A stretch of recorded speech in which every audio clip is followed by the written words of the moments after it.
Olá, tudo bem? Meu nome é Morgana Valente, sou psicóloga clínica, hipnoterapeuta e consteladora familiar. Inicialmente, eu gostaria de falar a respeito do conceito da neurolinguística, que é uma área do conhecimento que estuda o processamento neurológico da linguagem. Quando nós, profissionais da saúde mental, trabalhamos o estudo da linguagem do paciente, nós estamos fazendo uma pesquisa da neurolinguística desse paciente.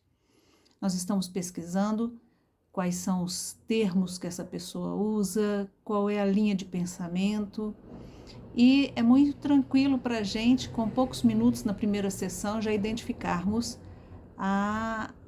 as perspectivas de tratamento, a possibilidade de melhora a partir do que ela traz em termos de padrão linguístico, que transmite suas próprias crenças, às vezes até de um modo inconsciente, Então, o que a gente faz?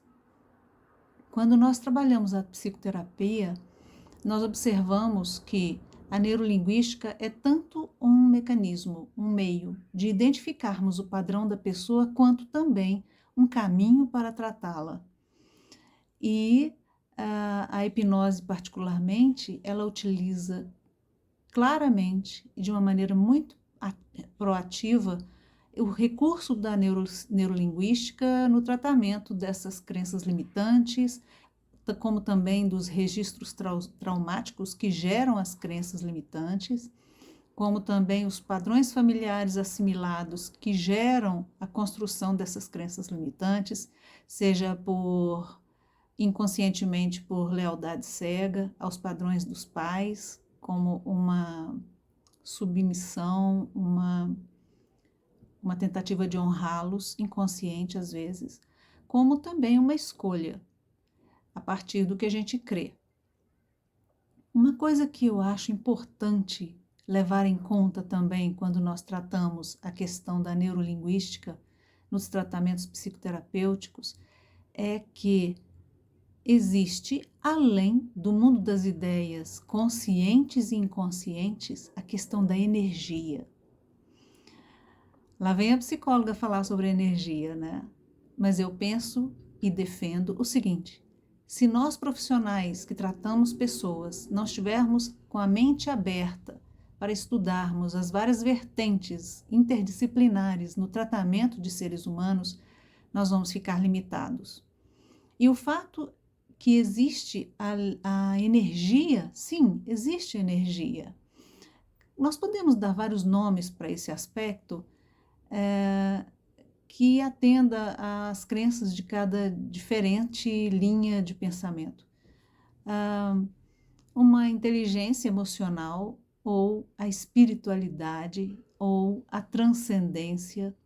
Então, a questão da energia que a pessoa traz junto com as palavras que ela emite, ela também diz muito desse universo que está diante de nós. E por isso eu gosto muito de dizer o seguinte: não adianta utilizarmos técnicas, métodos de mudança de paradigmas a partir de treinamentos apenas cognitivos.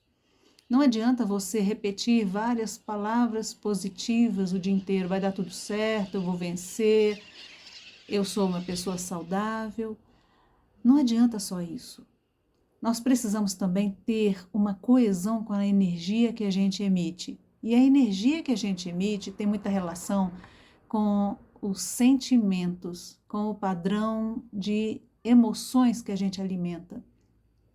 Esse padrão de sentimentos, de emoções, tem muito a ver com as nossa sensibilidade e valores e visão de mundo. Então, se nós somos pessoas extremamente ressentidas, magoadas com a vida, fatalmente nós teremos uma postura um pouco arrogante, ácida na relação com os outros. Se nós temos uma posição aberta, grata à vida que a gente tem, a tudo que a gente já recebeu, também vamos transmitir essa natureza doce nas nossas palavras e nas sensações que as nossas manifestações geram nas outras pessoas. Eu gostaria de citar aqui uma prova de que existe energia na palavra, que são três experiências que foram feitas. Uma patrocinada pela empresa IKEA da Suécia, que preparou duas plantas de mesmo porte, acho que Croton, se não me engano. Instalou essas duas plantas, vasos de aproximadamente 1 metro de altura as plantas saudáveis, e orientou as crianças que para uma planta falassem palavras positivas, palavras construtivas, elogiosas, e para a outra depreciações, bullying da pior espécie. Em um mês, a planta que recebeu o bullying começou a morrer. Existe outra experiência, algumas pessoas até falam, isso é fake. Existem outras experiências que é de um cientista japonês, Masaru Emoto, ou Masaru Emoto. Já vi duas maneiras de falar o nome dele.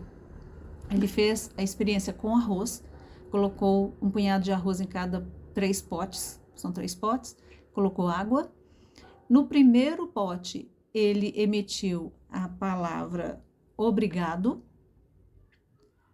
Na outra, você é um idiota. E no outro pote, ele simplesmente foi indiferente. Com o passar do tempo, o pote que recebia a palavra obrigado começou a fermentar e produzir uma bebida de arroz natural, com um aroma agradável. O segundo que recebeu a palavra idiota, o arroz ficou todo negro, escureceu, uma coisa estranha. E o pote que recebeu a indiferença mofou.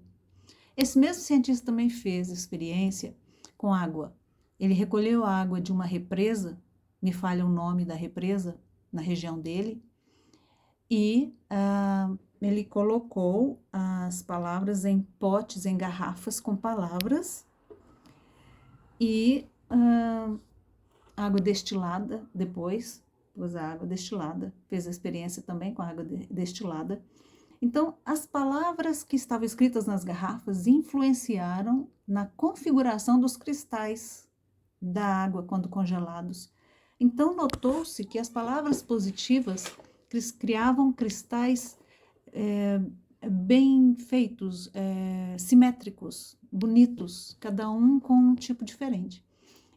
E as garrafas que receberam palavras negativas ficaram disformes. Então, isso prova, é nisso que eu me baseio quando eu digo que a neurolinguística é maravilhosa, uma técnica maravilhosa, mas ela precisa estar associada ao cultivo de uma sensibilidade positiva, de uma sensibilidade que nos eleva, que nos acalma, que nos faz olhar para o copo meio cheio, que tem compaixão, que tem amorosidade, que tem sabedoria, compaixão. Então, a neurolinguística é uma técnica maravilhosa que pode ser usada no tratamento das pessoas, mas eu acredito que, ao mesmo tempo, nós precisamos estimular a espiritualidade das pessoas, esse olhar para aquilo que não tocamos, mas que sentimos e atua constantemente na nossa vida.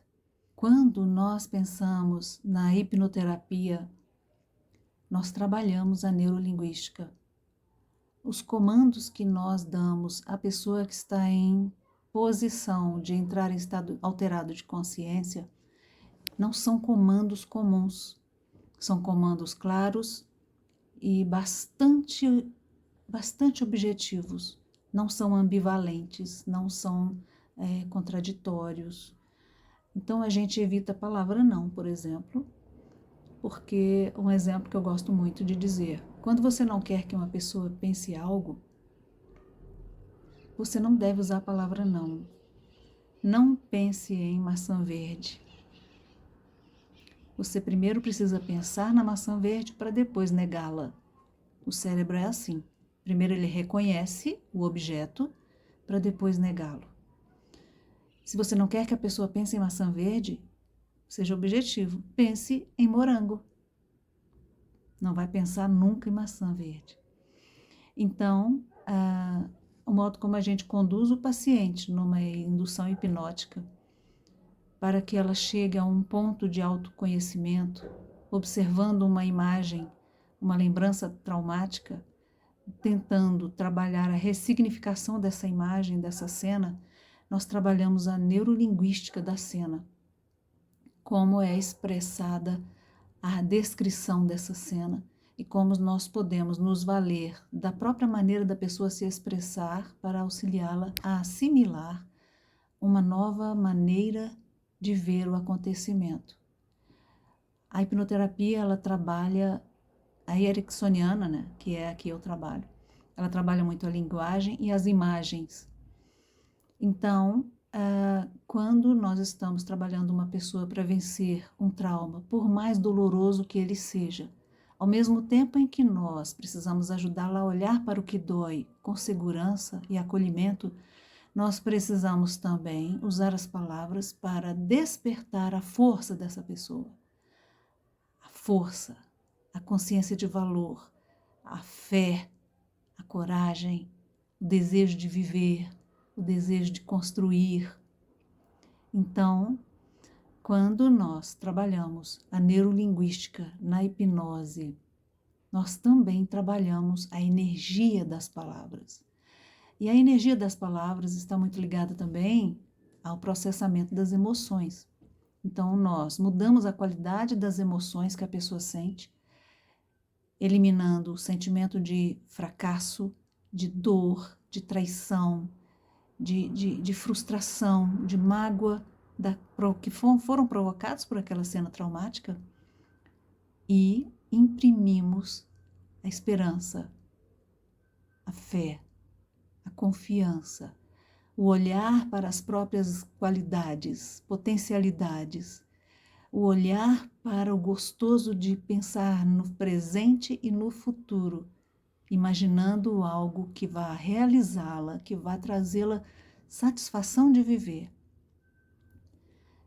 Então, é muito fascinante, é uma linha uma linha científica e uma técnica de trabalho que é extremamente importante, válida e precisa caminhar junto com outras linhas do conhecimento que vão facilitar e ampliar o alcance a todas as pessoas, independente do seu conhecimento, da sua formação, da sua experiência de vida. Então, o profissional que trabalha com a neurolinguística, com a psicologia e com todas as outras linhas de tratamento, ela precisa ter, sim, um domínio bacana de conhecimento, um olhar ampliado, pensando o seguinte: o pensamento cartesiano é limitante, porque quando você se posiciona contra determinadas coisas, você está perdendo a chance de questionar mais e de até aprender mais. Então, é por aí que eu penso. O que eu penso, o que eu trabalho, o que eu realizo, de modo algum é a expressão da pura verdade. Ela funciona para mim, de acordo com a minha experiência humana, e as pessoas que ouvem esse vídeo, que assistem, devem questionar, levar em conta sua própria realidade, suas próprias crenças, conhecimentos, porque, acima de tudo, está a experiência humana. A importante visão que cada pessoa tem a respeito de si e das suas próprias experiências, diante da técnica da possibilidade de melhora. Um abraço e até a próxima.